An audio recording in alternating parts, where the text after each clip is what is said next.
You're listening to The KYLO Show, the podcast where we talk about how to keep your love on no matter what and why whole healthy families are going to save the world.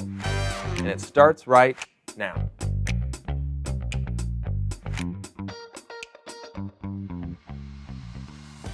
Hello and welcome to The KYLO Show. We're back and we have company. You guys want to say hi? Hey, Sheri, go ahead. I know you. Hi. Happy to Hi, be Sheri. here. Come on, Ben. Let's team up and gang up on them. Let's kick him out. We're Dad, landing. they're trying to take over. Story of my life. Somebody's always working on replacing me. Oh my goodness. Dramatic mud. That took a turn. I did. I was going to say we're landing the marriage plane, but we went that direction, so that's fine. Let's talk about that. We are landing the marriage train. We've been on this series for the last 6 weeks, which has been fun. We've kind of done a variation of things, and it's been fun to have just Ben and I and the two of you, and then Mom and I and the boys and the men. Sorry, and The boys. I'm always trying to keep the inner boy alive. So you definitely do. okay, move on. Sorry.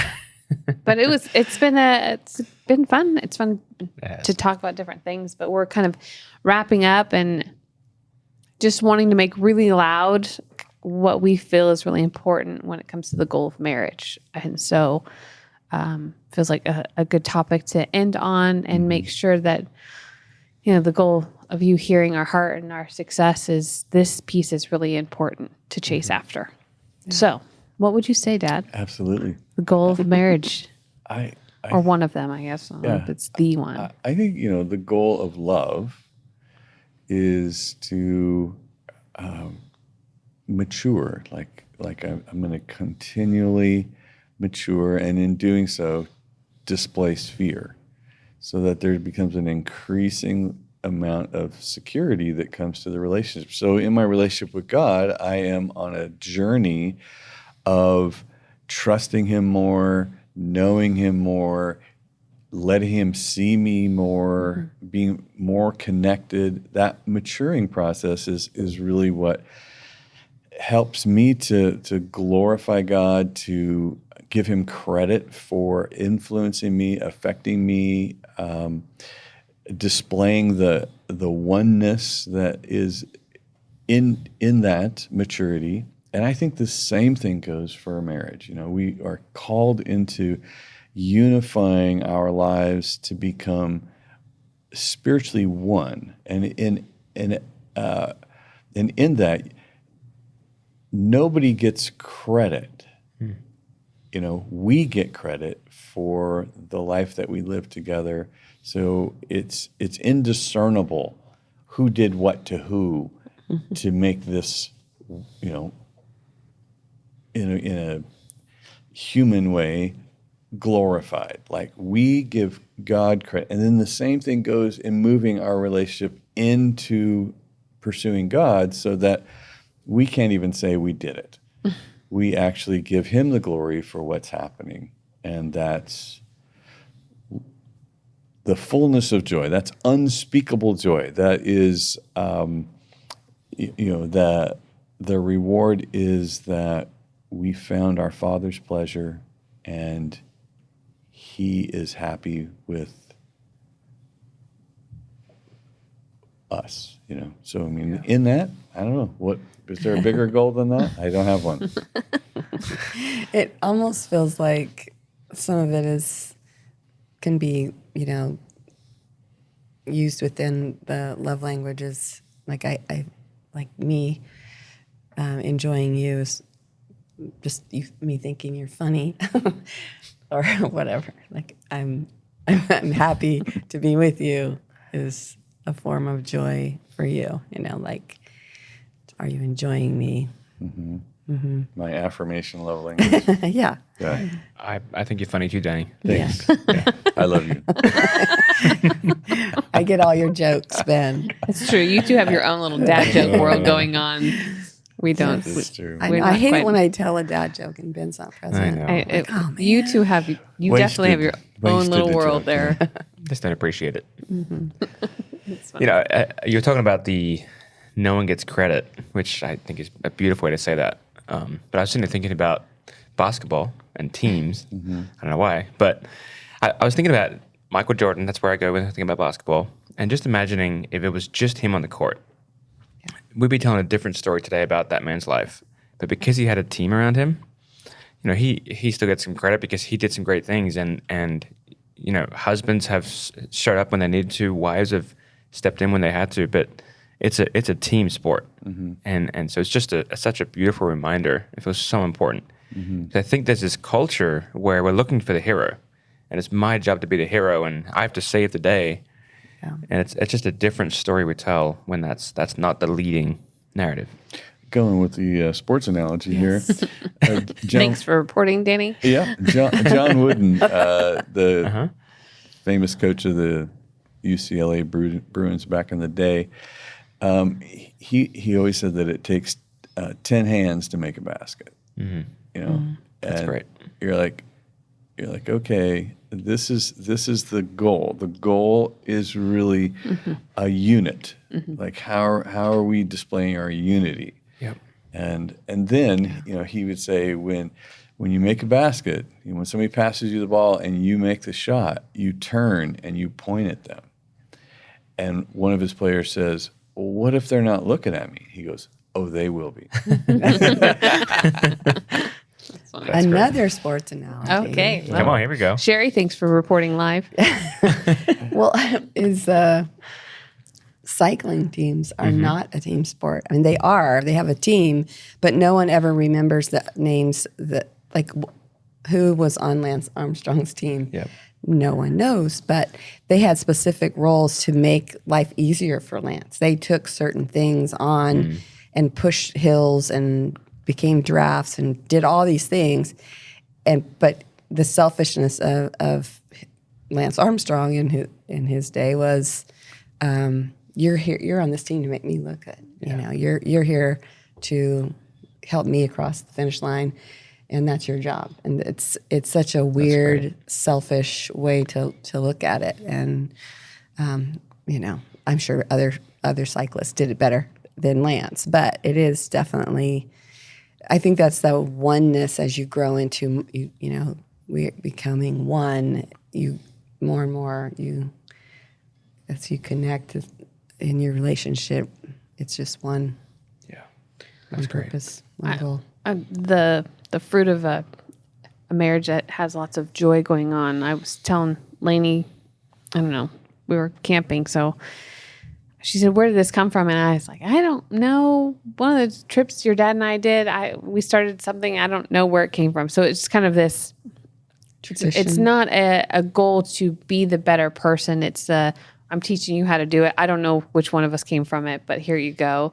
I love that being on display, that I'm not trying to be the best but I'm trying to teach you something. So that like the goal of a healthy marriage and enjoying each other, so we get to give that to our next round, which is our kids, and enjoy each other, which you said before we started something about, we've got lots of joy going on in our home, which we tell our listeners all the time, but maybe they miss it. Some of this, we all live together. So one big household of two different marriages happening, technically two different families happening. One just has children still underage, and the other one Three not. generations. And goats when they have kids, I Dogs, guess. Yeah. goats, all of that. But there is so much in your marriage leading in enjoying each other, and then in our marriage leading in enjoying each other, and then how we put that on display and require that as the next tier with our kids and our family. Everyone wonders, why do your kids like each other so much? Wow, I don't know how to live a life where they don't. Like, that's such a high priority of our house, is that we stay in this place of protecting that. Yeah, I think it's the fruit of connection. Yeah.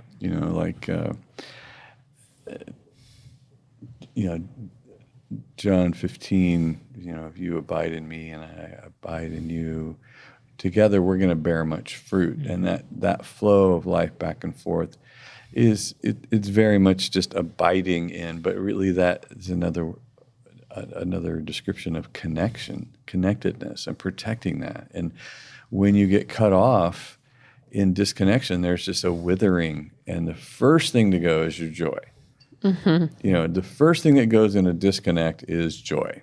First casualty, shoot it in the head. There's no joy happening here in disconnection.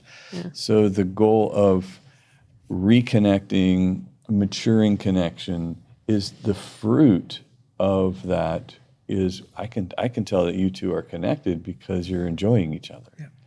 And if you're not enjoying each other, then I really question your so-called connection. So pay attention to the fruit on your tree in the relationships that you're building. Because I think again and again, I look around our family and I people come into our environment and they are happy. They get in on it. They're over there just eating a I don't know what you eat like this. Joy. I'm just eating some joy. Big watermelon. Eating it up. Like, come over here and feast with us because I think our dogs are happy. They are. Winston's debatable. The cat's mostly happy. It's just, there's a fruit that comes from the emphasis and the success and connection.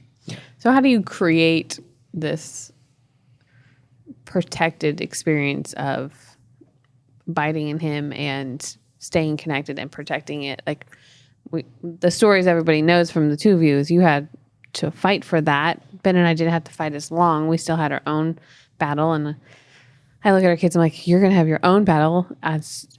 Hopefully it lessens a little bit. It's a little softer landing than, but how do you create and foster that in your home and in your marriage specifically?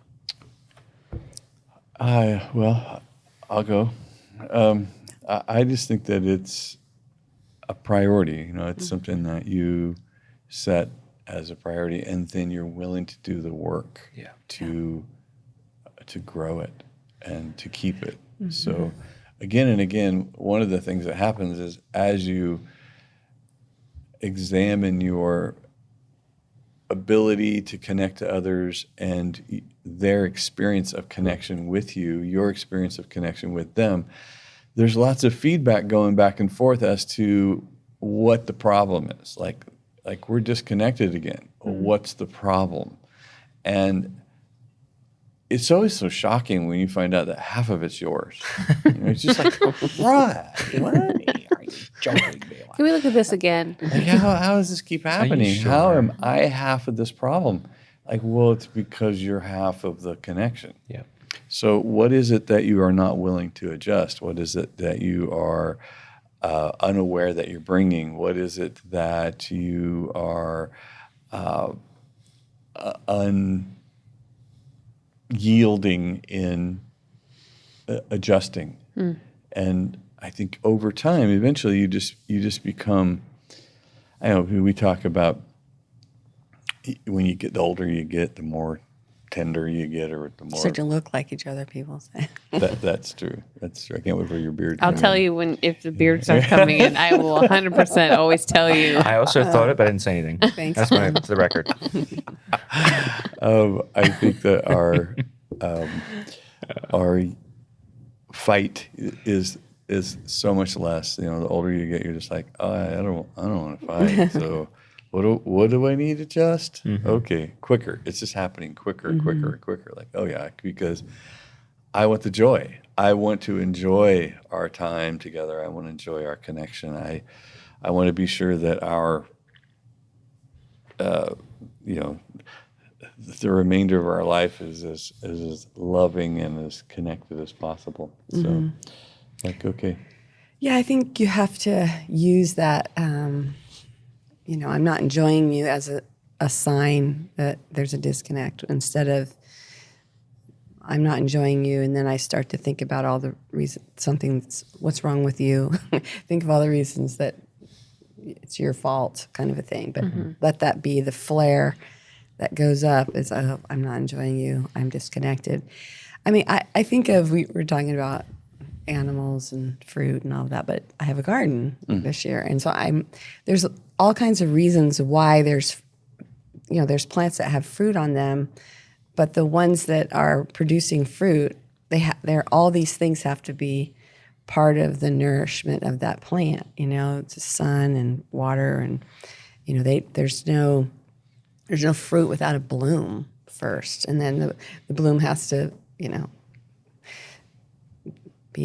have some bees or something. So it's just all these elements go to fruit, and I think that's the same thing in a relationship. There's certain things that have to be in place for there to be fruit, and so if there's not fruit, then why? I would be looking at, is there enough? Like the plant's telling me that something's wrong, and there's things telling you that something's wrong. You can ignore them, or maybe you're so comfortable with them that you don't do anything about them, or you're so uncomfortable and you're afraid to do something about them. But I think for us, we had to fight so hard to be connected and then keep it and enjoy each other that you work on it, try and work on it right away. But if we never took ownership of it, we'd still be fighting.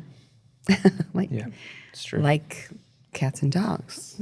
Yeah, fighting and no fruit. Yeah. Well, just to that point, I keep thinking about, I cannot find a reference in my head right now, but consider it pure joy. James 1. That's what I thought. I was going to say James 1, but I might be wrong in front of the KYLO Addie's Show. been in James, so Yeah, that's true. surprised you hadn't. But consider it all pure joy or hilarious laughter when you encounter these various trials. And I just think about it's really a personal responsibility. Like that's with our kids. When they're not enjoying each other, we're sending them back into that connection with each other. Go work this out to get back to joy. But you have to go work on your own joy. Like if you are not working that out with the Lord, you're not bearing fruit with Him first, you're having a hard time. Like you are just the unhappy person to be around. And it's obvious when children are connected. Yeah. The hilarious joy that's going on. There's a happy noise. We Happy were noise. camping. Adeline had happy noises the entire time. Oh, yeah. She was very connected to everyone. I found a note the other day from Lincoln to Addie that said, "I'm sorry, Addie. I really love you." Like they got disconnected making breakfast. That's funny. So it was reported to me when I was on duty. But then there was this note like that.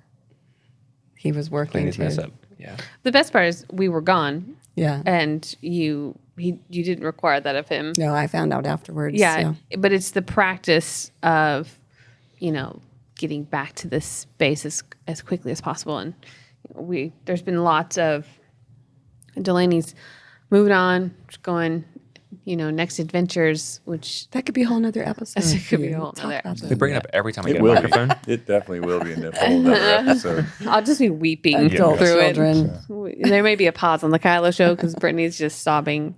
But Adeline's been struggling with this, and there's now a boy in Lainey's life, and so there's distraction. So then Adeline's just angry and feeling disconnected. But what happened over and over again is they have been in a culture that prioritizes how do we get back to the space as quick as possible. And one of the things Lainey even said is, I don't want to waste the time that we have this summer fighting over something.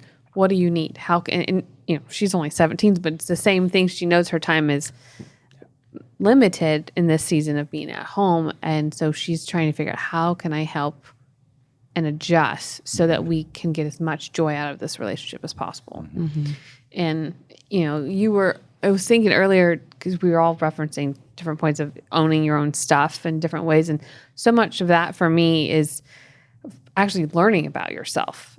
So how do you even start there? And I think a lot about the love languages you referenced or different assessments that we've taken, but that kind of helps me figure out, what is going on inside of me that I need differently, because we are so different and everything we do is so different. We were camping and we're packing and unpacking, and I just think over and over again, oh my gosh, this man is so different than I am.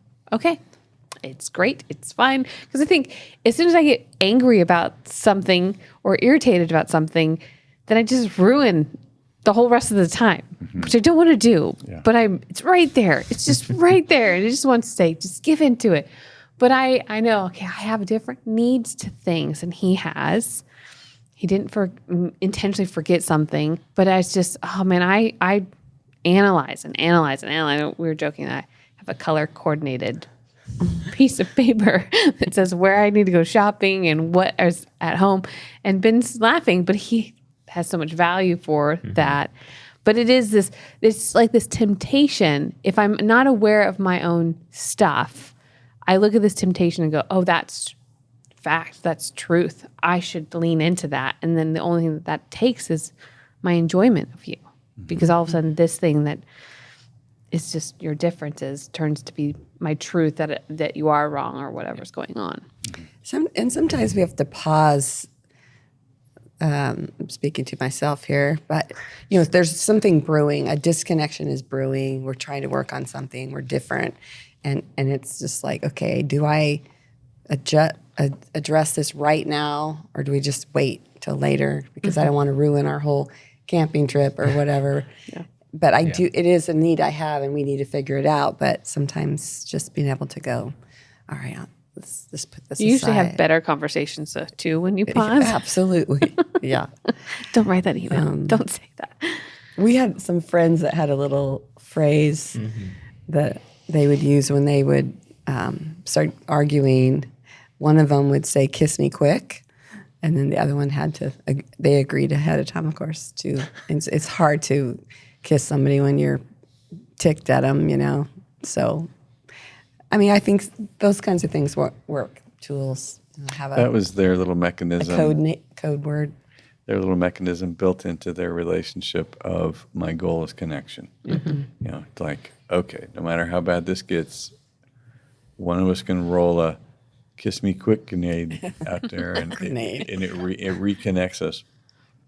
And that's a commitment. That's a commitment that you have to protecting long-term, protecting the value of connection. Like, we're still not connected just because we kissed, but our anxiety dropped considerably because we both conceded to the agreement of kiss me quick.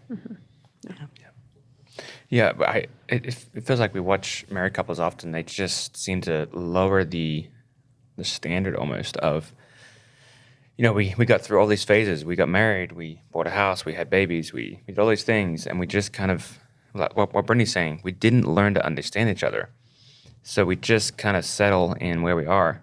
And I think people are out to create a not fun, unenjoyable environment, but they're just, we didn't keep growing. We didn't keep looking at opportunities. So the opportunity right here, and this is often parents whose kids have left the house, the empty nesters, they turn to each other and go, we didn't do the work. Now what? We didn't understand each other. We don't have anything to agree on anymore. That thing that I should be valuing about you that's different is still a threat. And so just that piece right there, I think that's my encouragement, and really part of our journey we're still on is let me understand you even more, and this is me over here, so I can enjoy that about you. Because if not, you're scaring me. All the time, I'm sure. It's just creating something you'll protect. Yeah. And protecting what you create. Yeah. Like, okay, we're a work in progress here, but we're going to create. We're going to protect this creation because we're invested. And as soon as people give themselves permission to stop investing, they give themselves permission to destroy. Yeah. Like, I don't have anything left in there to protect, so I don't care what happens to it. Yeah. It's like those, as soon as a building becomes abandoned, it's then filled usually with homeless or graffiti. Vandalism. All of a sudden there's nothing. It still has value. I mean, there's the structure. There's all these things that if you were to strip everything away and sell, there's still great value. But whoever owns it decided that it wasn't enough to protect, and so then it becomes this thing. And then the cleanup of that is so much harder than if I just gave a little bit of effort and maintenance to this.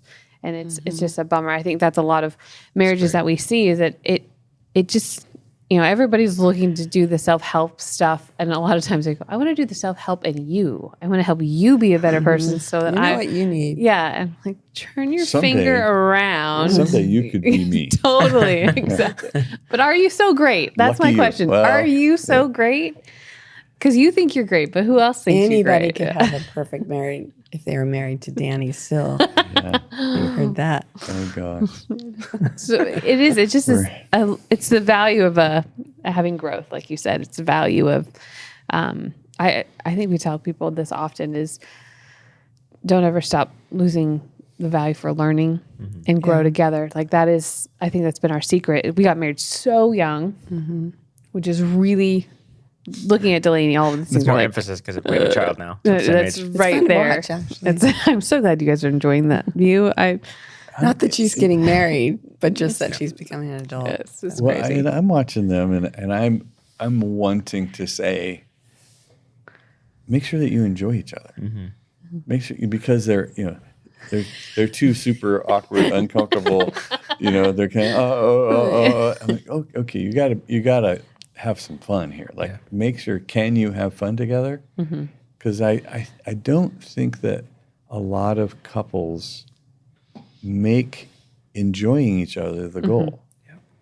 Yeah. And then it slides down to avoid conflict. Yeah. So the goal of our relationship is to just not be in conflict. Like, oh gosh, that is the wrong end to work on. Work on enjoying each other. How are we going to do that? What is our intentional behavior, thoughts, investment, long term? Is that we're going to enjoy the heck out of each other? What are we doing? I think one of the things that really helped us that I'm so thankful for, and I've had this conversation with different people over the years, and it was I was going to talk about it, then I'll say it first. It was the long distance. And I would encourage people to try and recreate long Move to distance, Australia like move and away. America, then date each other. And there was so many lessons that happened when we actually got in the same country and got married and all that. But the being forced to just become friends and just learn how to enjoy each other through conversation created a different opportunity than having been together. And it doesn't mean you cannot, and you absolutely can. But just that priority that you're saying on learn to enjoy each other, and the way I'm saying it here is just learn to become friends first. It just felt like such a helpful foundation for us. And this is the sabotage of premarital sex, is that we hop over the structure, the behaviors that take time to become friends, and we jump into this massive overload of pleasure and endorphins and all the stuff. You're like, wow, okay, now what you've done is you've just undermined your true read on the progress of your friendship. Like, how many of your friends are you having sex with? Right? Like, none That's of not them. weird. You're the only friend I'm having sex with. Yeah. Okay. So I mean that is, so that forces us into a whole different set of, like, I will go back to the friends I enjoy, and the friends that I'm not enjoying anymore are no longer friends. Yeah. That's what happens. So you have to cultivate this friendship skill set in your marriage with the long-term goal of enjoying them more.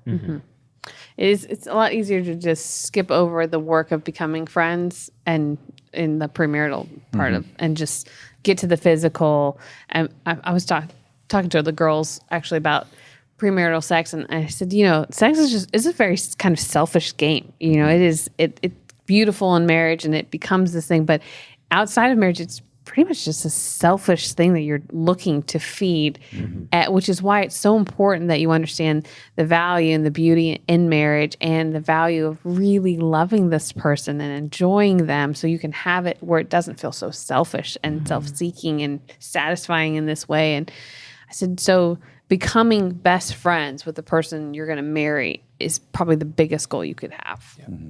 And then sex is just the icing on the cake. It's just all better. Yeah. How many of your friends are you making out with? How many of your friends are you holding hands with? How many of your friends? All of that stuff is a distraction away from the friendship building skills of enjoying each other. And that feels like one of the core pieces. So once you do get married and you are having sex, how do we get back to keep practicing this friendship piece? Yeah. And I think one of the questions I have for you guys to answer, maybe on a different podcast, but what takes that away? Like what's robbing from that friendship, which is a different way of saying the enjoyment of marriage. Well, we have a couple questions coming up, so we could dive in. I think one of them Great. just sits right on that. Cool. All right. Well, I guess we'll be back in just a minute to answer that question. Cliffhanger.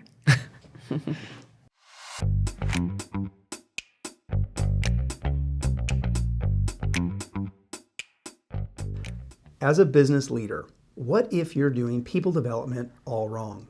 See, great leaders know the importance of investing in the human side of their business, but many either don't know where to start or they use traditional approaches that don't really work.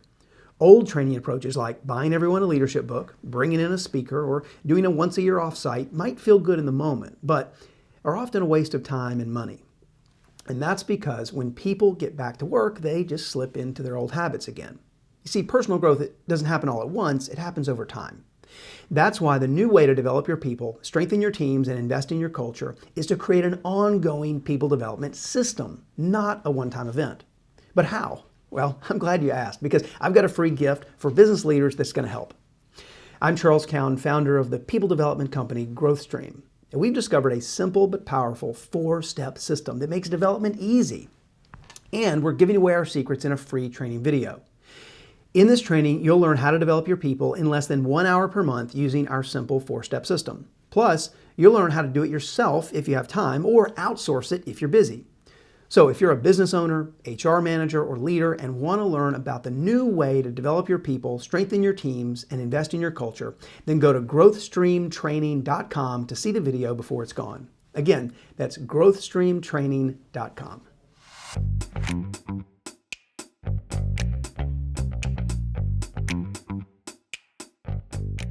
All right. Well, we're going to jump into kind of where Ben was leading off and jumping into the first question we have, which I'll read and then we'll kind of go from there.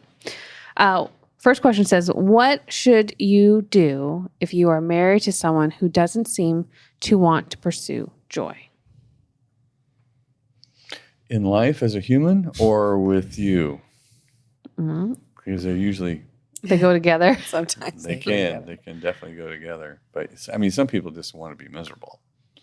Yeah. You're like, well, that's a drag. So, but it doesn't keep you from enjoying your life and your relationships. And you can even find things about them to enjoy. So all that to say, they don't control your side of the joy. Mm-hmm. Yeah, I mean, I don't know specifically about Let's just say marriage. marriage. In marriage, I think what do you do about it is, I think, do an evaluation on yourself first. Get away from the blame. And there's just so much when you're hurt and disconnected. I can't enjoy you if I'm hurt and disconnected. And I'm defending myself or protecting myself, or, in my head, I'm running around scenarios of all the times you've ever did this or that caused it's just an endless, I remember the scene in Apollo 13 when they find out they can't get to the moon and they have to figure out how to come back, and they're arguing with each other on whose fault is it that we're in this place. And, finally, Tom Hanks' role, he says, I'm not going to fight for 20 minutes because we're still going to end up in the same exact spot we were. And we wasted 20 minutes of trying to solve the problem, And for them, it was life and death. But in marriage, I think it's just like, I don't know, how many days how many nights am I going to sleep ticked at you? Mm-hmm. Like, don't you dare touch me. Don't you dare talk to me. Don't you, in my head. I'm just in my head. You've had those thoughts? Yeah. You just heard about people. I've heard it one said one time. You should be on the couch or whatever your head is doing. It's just wasted time. And so it's like, humble yourself And wasn't that Bill's answer to you every time you would talk to him? Did you humble yourself, Danny, or something? It's like that's Bill Johnson's marriage advice, and it is that self-assessment. The thing I hate most about it is it worked. Well, I'm glad it worked. Yeah. But it is that. Let me come to you with, I'm sorry, and there shouldn't be a but after the, I'm sorry, That's but. not really an apology. Yeah. It has Yeah, a but. I'm sorry, but it wasn't me. But it was you. You did this. I'm apologizing for you. Ask me how I know. Yeah. I just think about tell me how you can justify robbing joy in your marriage by your whatever you're not owning or, silent treatment. It's like, tell me how that is the Lord, that you're willing to punish somebody or withhold something or have this self-righteous, because they did this, I will do this. That none of that ever went. So Where'd you get permission to turn your love off? yeah, where does that ever come in that ever works? So they may not be a joyful person, but whoever you're around, this is where boundaries come in marriage, and it's not a bad thing, but you get to still be a joyful person.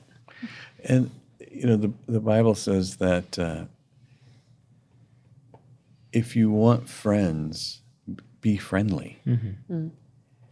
And so, if you want joy, bring some.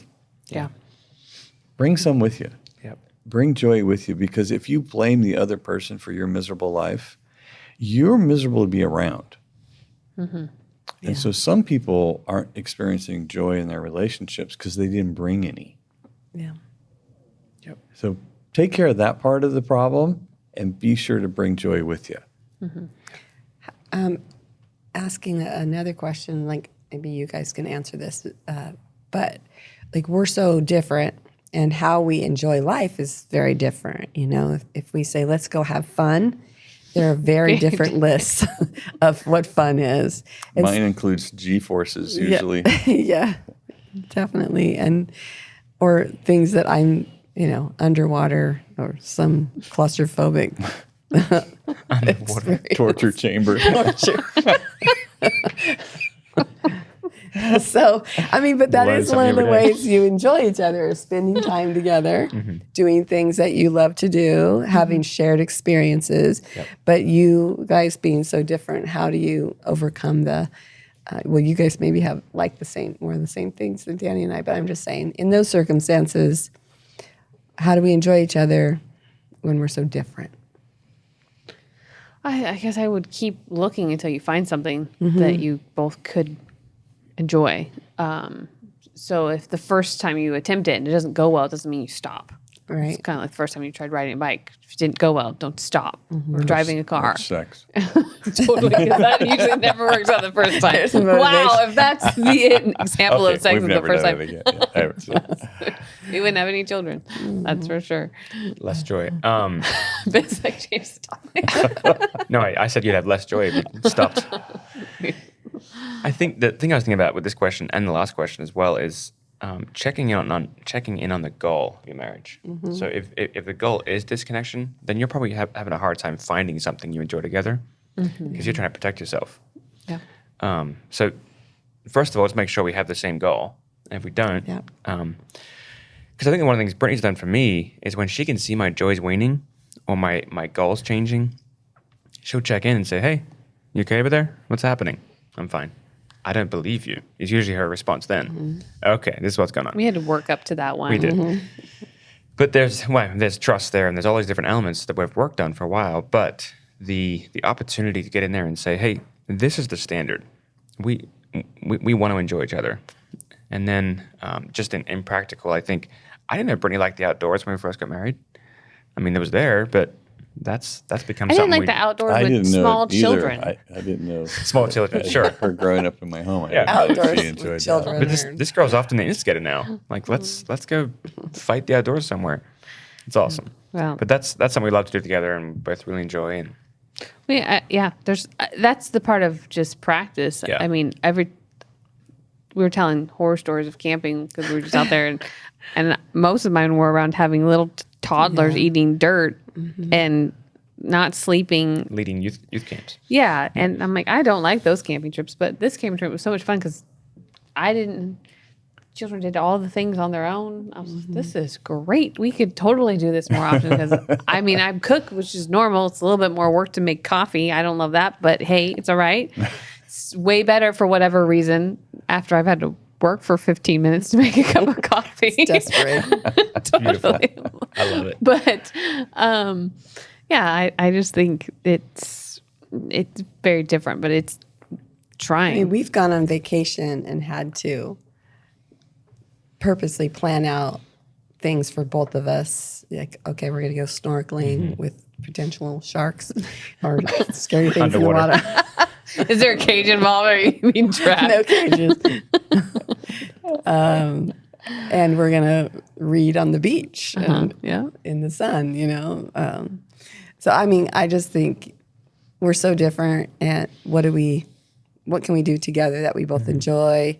You know, he loves to drive, and I love for him to enjoy being with me, and find me interesting. So let's go on a little road trip together and enjoy music and conversations or a podcast, or I talk, you listen.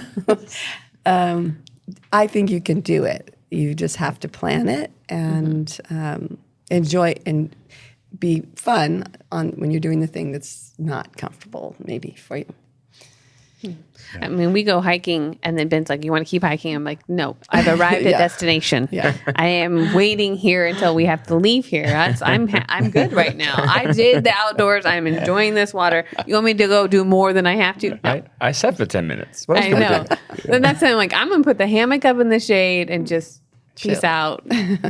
And Ben, you're taking the dog? Great, love you, bye. Yeah. You know, and I'm okay with that piece. I think that's the other part, is not having to feel like I have to meet all those extra adventure needs. I'm like, we're checking the box. Outside. And if you want to go, you know, you've got turbo boosters I don't know about, have at it. I am content right here, and I'm happy for you. Yeah. I think those are the adjustments we make too that are I have reached my limit, and I'm okay with that. But I just, that's something that Ben said, you know, what's the goal of your marriage? What's the goal of your relationship? You are not going to find places of connection and commonality if you don't have the goal of connection. You're just not going to, because being so different, not having things in common, not enjoying things together is actually part of your goal. Yep. When your goal is distance, all those things, all those problems serve your goal. So you've got to own that. You've got to own, we're just different. We don't enjoy things. Like, okay, all of that is coming from you are screwing up the whole thing with your goal. yeah. Good. It's just funny how people are so willing to say, it's fine, we just do different things. And you have almost separate groups, separate lives. Yeah. Right. You know, and the only place that you come back to are usually the kids or the dog or whatever one place you do have the goal of connection around. And that's a pretty big indicator. And you'll find ways to enjoy your children because your goal is connection with them. So why are you playing with army men in the dirt? Because that's not classically something that you're famous for, right? It's not your favorite thing to do. Why are you dressed up like a ballerina? You know, why is this happening Then to why you? are your fingernails painted again? Yeah. was Why are sleeping. you out there shooting baskets and, you know, Water cans. you don't love this? You know, why are you doing this thing? To serve the goal of connection. Yeah. And that is exactly what happens to you when your goal is connection, is you go enjoy them. That's what you do, because that's built into the fabric of why. Why you do what you do is to enjoy. So it's telling when you make a list of excuses as to why you don't enjoy. It's like, well, it's what you're telling is everybody around you, your goal. So just pay attention to the words that come out of your mouth, and then go watch over your heart. because that's where it started. And watch over your heart. Be diligent to watch over your heart, because from that flows the issues of your life. Yeah. Good, bad, and ugly. It's true. All right. Well, what a great series. That's a good landing right there. It was it's Smooth landing. It's like we do this all the time. We had a lot of fun. Thanks for coming. Thanks for putting on display our marriages. It's fun to be here again. It's fun to have you. Maybe we'll do it again. Maybe. More marriage. Mo marriage. All right. Well, we will see you next time on the KYLO Show. Thanks for listening. Never miss an episode of The KYLO Show by subscribing to Apple Podcasts, Spotify, or watch us on the Loving on Purpose YouTube channel. Don't forget to submit your questions and testimonies to thekyloshow.com. The KYLO Show is produced by Ali Armerding, co-produced by Ashley Beck and Anna Hill, sound engineered and edited by Taylor Silk, and show promoter Christian Zamora. Don't forget, whole healthy families, gonna save the world.